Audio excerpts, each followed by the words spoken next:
Everyone, again welcome on my YouTube channel तेरा मेरा maths. तो जिस तरह से एचपी पटवारी एग्ज़ाम के सिलेबस के अकॉर्डिंग जो वीडियोस है वो मेरे इस चैनल पे आपको मिलती जा रही है। तो आज जो हम टॉपिक करने वाले हैं वो है अलजेब्रिक एक्सप्रेशन। तो जो ये टॉपिक है सिर्फ पटवारी एग्ज़ाम के लिए नहीं है।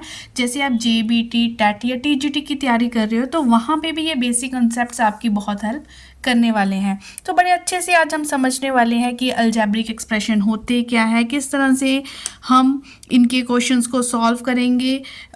है तो मोस्ट ऑफ द स्टूडेंट्स ऐसे होंगे जिनको सब कुछ आता होगा। ये तो बेसिक बातें उनके लिए है जो बड़े टाइम के बाद मैथ्स को टच कर रहे हैं लेकिन फिर भी उन्होंने एग्ज़ाम भरा हुआ है, ताकि उनको अच्छे से क्लियर हो जाए। देखो, अलजेब्रिक, जहाँ पे अलजेब्रा की बात हो जाती है मीन्स वहाँ पे हमें कुछ एक्स वाई जेड तरह की क्वांटिटीज़ देखने को मिलेगी। वो एक्सप्रेशन जिसमें आपको कुछ एक्स वाई जेड देखने को मिले, हो सकता है साथ में कोई नंबर्स भी देखने को मिले, 4 3 2, जैसे ए बी सी भी हो सकते हैं। मतलब कुछ इस तरह की चीज़ें आपको एक ही एक्सप्रेशन मीन्स एक ही लाइन के अंदर देखने को मिले, तो वो हमारे होती हैं अलजेब्रिक एक्सप्रेशन। जैसे फॉर एग्जांपल कुछ आपको इस तरह से कुछ दिख रहा है x+3, तो ये कैसा एक्सप्रेशन है? ये एक अलजेब्रिक एक्सप्रेशन है। तो पिछली वीडियो जैसे मैंने पॉलिनोमियल वाली करवाई थी, हर वीडियो का लिंक आपको डिस्क्रिप्शन बॉक्स में पूरी प्लेलिस्ट बनी हुई है, वहाँ पे आपको मिल जाएगा। तो वहाँ पे मैंने बड़े अच्छे से समझा रखा है कि जो एक्स वाई जेड हम यूज़ करते हैं इनको हम बोलते हैं वेरिएबल। क्योंकि पूछने वाला इतना बेसिक भी पूछ सकता है कि एक एक्सप्रेशन दे दिया और आपसे ये पूछ ले, बताओ एक्स यहाँ पे कोफिशिएंट है, वेरिएबल है या कांस्टेंट है, कुछ भी पूछ सकता है आपसे। तो जो भी ये एक्स वाई जेड तरह की क्वांटिटीज़ होती है ये हमारे वेरिएबल्स होते हैं। जो ये नंबर्स होते हैं 1 2 3, ये हमारे क्या होते हैं? कॉन्स्टेंट्स होते हैं। अच्छे से समझ लो, ठीक है। ये एक अलजेब्रिक एक्सप्रेशन है जिसमें एक्स आपको दिख रहा है वो एक वेरिएबल है, उसके साथ जो नंबर ऐड हुआ है वो एक कांस्टेंट है। हो सकता है आपके पास कुछ इस तरह से हो 2y-5, ठीक है। अब देखो यहाँ पे अगर आपसे कोई वेरिएबल पूछ ले कि बताओ जी वेरिएबल क्या है, तो आप बोलोगे इस एक्सप्रेशन में जो वेरिएबल है वो है y।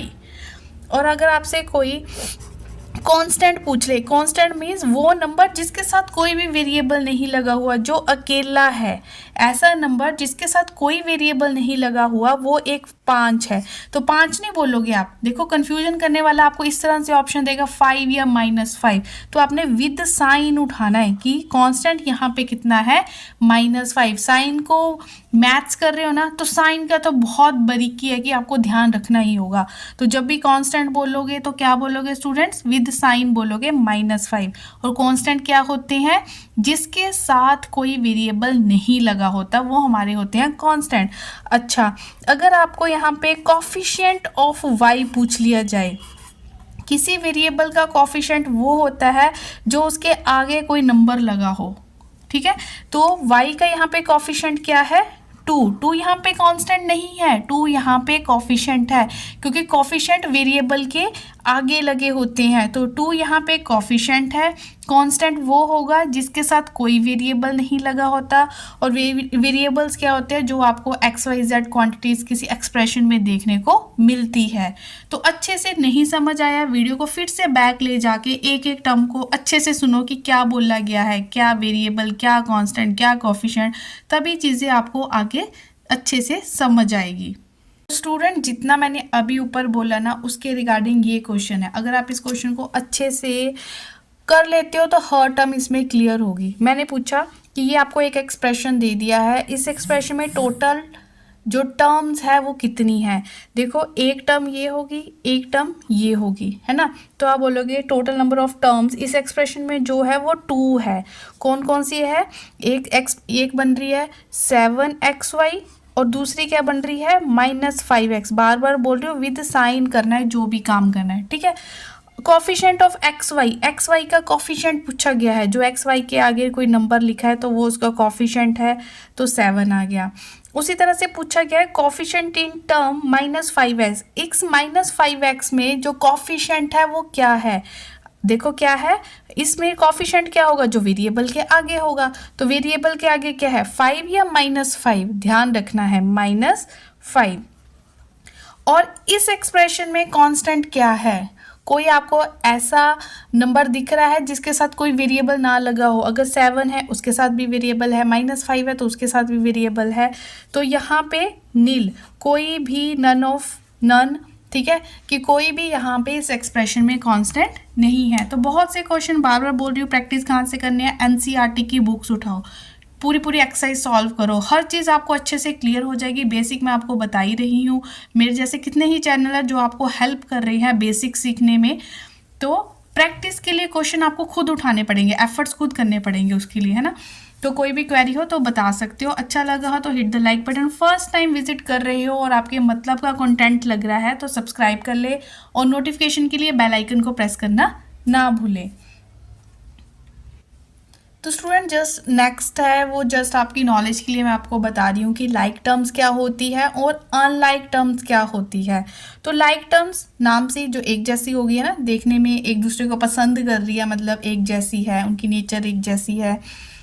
और अनलाइक जो ऑपोजिट है, जैसे मैंने कुछ यहाँ पे एक्सप्रेशंस लिखे, जैसे 7x हो गया, 14x हो गया, -13x हो गया। यहाँ पे आपने वेरिएबल की नेचर देखनी है। देखो यहाँ हर किसी में x वेरिएबल है, और अगर मैं वेरिएबल की पावर चेक करूँ, यहाँ पे हर किसी में वेरिएबल की पावर क्या है, 1 है। तो इट मीन्स ये सारी टर्म्स कैसी हुई, लाइक टर्म्स, ठीक है।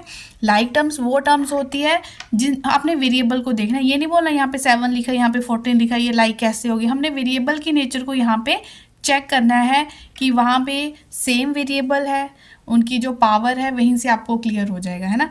तो अनलाइक टर्म्स होगी, जैसे मैंने एक ले लिया 7x2, एक ले लिया 7y, एक ले लिया 3x, तो जो आपस में उनकी कोई मैचिंग ही नहीं है, तो जो लाइक नहीं हुई वो क्या होगी, अनलाइक टर्म्स।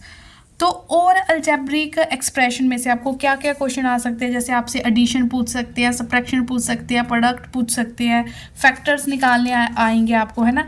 तो ऐसे ही कॉन्टिन्यूटी में चलते जाते हैं, देखते हैं कितने पार्ट्स इस वीडियो के बनते हैं।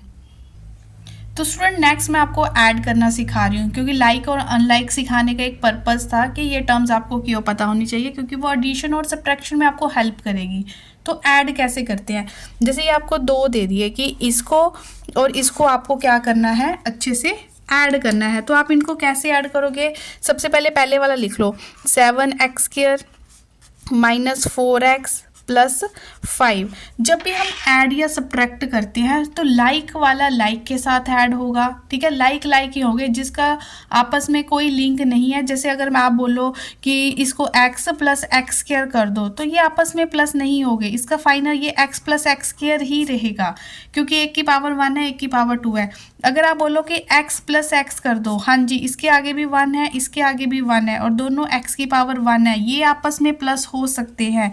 तो x का तो x रहा, 1 + 1 क्या हो गया, 2 हो गया, ठीक है। तो इसी तरह से जब भी आप एडिशन सब्ट्रैक्शन, कुछ भी एडिशन या सब्ट्रैक्शन करते हो, तो लाइक टर्म्स का आपने ध्यान रखना है। तो पहली लाइन लिख दी आपने, और एंड मतलब आपने प्लस करना है। अब है 9x, 9x के नीचे x ये है, यहाँ नहीं आप 9x लिख देना, है ना। ये आ गया 9x -10, कांस्टेंट के नीचे कांस्टेंट, तब आप इसको क्या करोगे, ऐड करोगे, ठीक है। मैं आपको ऐसे समझा रही हूँ, नहीं तो आप ऐसे ही समझ सकते हो कि यहाँ पे 7x² है, यहाँ पे 7x² नहीं है, तो 7x² एज इट इज़ आ जाएगा, कोई नहीं, अभी बताते हैं। आप इसको ऐड करो, साइन का ध्यान रखना होता है स्टूडेंट्स। ऐड कैसे करते हैं, एक प्लस का है, एक माइनस का है। जब एक चीज़ प्लस हो, एक चीज़ माइनस हो, प्लस माइनस क्या होती है, माइनस ही करनी पड़ेगी आपको। अगर एक माइनस है दूसरा प्लस है, तब भी माइनस प्लस भी माइनस ही होती है। अगर दोनों प्लस के हैं तो प्लस प्लस प्लस ही होता है, और माइनस माइनस क्या होती है, प्लस होती है, ठीक है। माइनस माइनस क्या होगी, प्लस।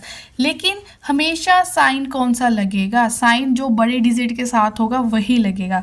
देखो एक प्लस है, एक माइनस है, एक प्लस है, एक माइनस, एक प्लस एक माइनस मीन्स माइनस तो होगी, 10 में से 5 गए 5, लेकिन साइन कौन सा लगेगा, जो बड़ी डिजिट के साथ है। 5 के साथ प्लस का साइन है, 10 के साथ माइनस का, तो हम बड़े को ज़्यादा प्रेफरेंस देंगे, तो वो साइन लगता है। देखो एक्स का एक्स आ गया, ठीक है, 9 के आगे कोई साइन नहीं, इट मीन्स वो प्लस का है। एक्स का क्या आ गया, एक्स आ गया, ठीक है। और अब यहाँ पे आप इसको जब माइनस करोगे, आपने 9 में से जब 4 को माइनस किया तो कितना आ गया, 5 आ गया, ठीक है। एक प्लस एक माइनस, ठीक है, प्लस माइनस माइनस होगी तो बड़े में से छोटा माइनस कर दो, पर साइन कौन सा आएगा, 4 माइनस का है, 9 प्लस का है, तो हम हमेशा बड़ी डिजिट का साइन उठाते हैं। 7x² बेचारा अकेला है, उसके नीचे कुछ नहीं है, तो 7x² एज इट इज आ गया। तो ये हमारा आ चुका है ऐड करके आंसर, ठीक है।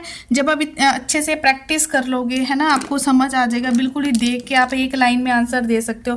देखो अगर हमें इस तरह से नहीं लिखना था वर्टिकल, सिर्फ एक लाइन में ही देना है, तो मैंने देखा 7x² यहाँ है, 7x² यहाँ नहीं है, इट मीन 7x² तो एज इट इज ही आ गया। अब ये x वाला है, ये x वाला है, एक प्लस का है, एक माइनस का है, माइनस होगी लेकिन साइन बड़े वाला लगेगा, मीन्स प्लस। अब 9 में से 4 गए, मतलब आ गया 5x। अब कांस्टेंट के साथ एक प्लस है, एक माइनस है, प्लस माइनस माइनस, साइन बड़े अक्षर वाला, 10 में से 5 गए 5, ठीक है। जब आप प्रैक्टिस कर लोगे तब आप देख के भी आंसर दे सकते हो। अगर आपको अभी फर्स्ट टाइम बड़े टाइम के बाद कर रहे हो तो अब आप इसको इस तरह से लिखिए, हमें गलत आंसर नहीं करना है, क्वेश्चन कम कर लेना लेकिन गलत मत करना। तो आप इस तरह से इसको लिख सकते हो, अच्छे से समझ लो। प्रैक्टिस के लिए एक और क्वेश्चन कर लेते हैं एडिशन का। इसको भी हमें क्या करना है, ऐड करना है, तो करते हैं। ये है एक एक्सप्रेशन, ये है दूसरा एक्सप्रेशन, ऐड बोला है तो यहाँ पे कोमा प्लस का काम करेगा, है ना।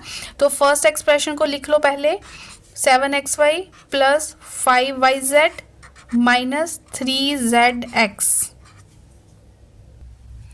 उसके बाद दूसरा एक्सप्रेशन, अब लिखना है मुझे 4yz, तो yz वाले वेरिएबल के नीचे yz लिख दिया, 4yz।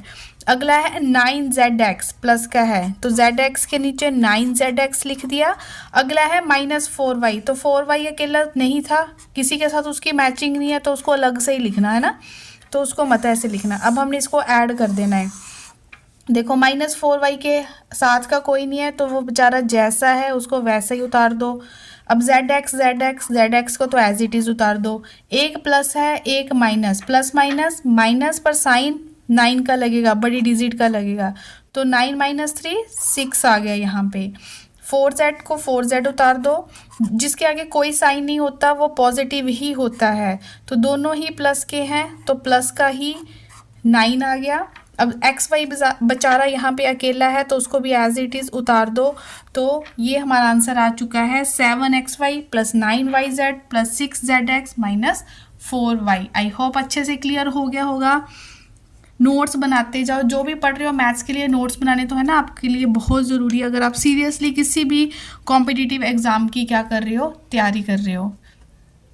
तो स्टूडेंट प्रैक्टिस के लिए एक और क्वेश्चन कर लेते हैं। यहाँ पे भी हमें ऐड करना है, इट में ये सारे कॉम में प्लस का काम कर रहे हैं। तो पहले लिख लो पहला वाला एक्सप्रेशन AB माइनस BC लिख लिया। अब सेकंड वाला देखो BC और CA, BC के नीचे BCA लिख दिया लेकिन CA नहीं है हमारे पास, AB है तो इसको अलग से लिख दो अगर उसकी मैचिंग नहीं है। अब थर्ड वाला थर्ड लाइन में जाएगा, है ना, ये फर्स्ट वाला हो गया, फिर सेकंड रो, अब third CA minus AB, CA के नीचे CA लिख दो और AB है, AB के नीचे AB लिख दिया, लेकिन यहाँ पे AB क्या है, माइनस। मतलब हर कोई सेम लाइक टर्म्स एक दूसरे के नीचे आनी चाहिए। तो आपको पता होना चाहिए अगर मेरे पास सेम चीज़ें हैं, मेरे पास एक +5 है, एक मेरे पास -5 है, अगर सेम डिजिट हो विद ऑपोजिट साइन हो तो वो कैंसल, मीन्स उसका आंसर क्या होता है, 0। अब यहाँ पे भी AB है, सेम है, लेकिन यहाँ पे AB प्लस है, यहाँ पे minus. Like terms with opposite sign then they will cancel each other, means यहाँ से भी 0 आया। Like terms with opposite sign, इन्होंने भी आपस में कैंसिल होगी तो ये भी आपस में कैंसिल होगी, तो फाइनल आंसर इसका क्या आएगा, 0 आएगा।